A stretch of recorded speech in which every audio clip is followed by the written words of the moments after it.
Qayla hozir men bitta bilmadim rus millatiga mansubmi yoki xullas rossiyalik bo'lsa kerak, bitta odam bilan bir narsani ustida tortishib qoldimda. Xullas aytayotdiki, Rossiya sportchilari o'sha MDH davlatlari, boshqa davlatlar nomidan olimpiadaga va boshqa sport musobaqalariga chiqishni boshlaganmish va ular shikoyat qilyaptiki, u eshitibdi ham, o'zi ham menga aytayotdiki, ha, unaqa qilish kerak emas, чтобы MDH boshqa davlatlar bizdan yaxshi sportchilarni olib, ko'proq pul to'lab, o'zi nomini ko'tarish uchun, короче, medallarni olishga harakat qilishyapti, shuning uchun ataylab pul ajratishyapti dedi-da.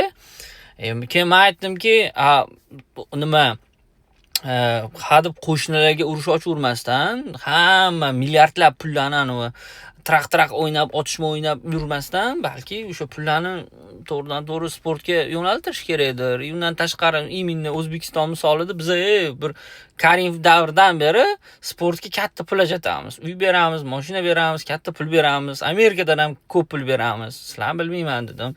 Endi u bizning aybimiz emas. Bozor nima deydi? Ochiq bozor.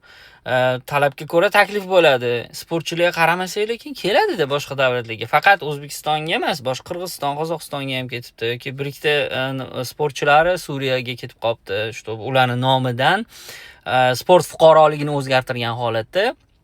Demak, shu yo'nalish tanlabdi-da. Tushunmayman, qanaqa logika qayerda bo'tdi-da? Shuni tushuna olmayapman xullas kalom.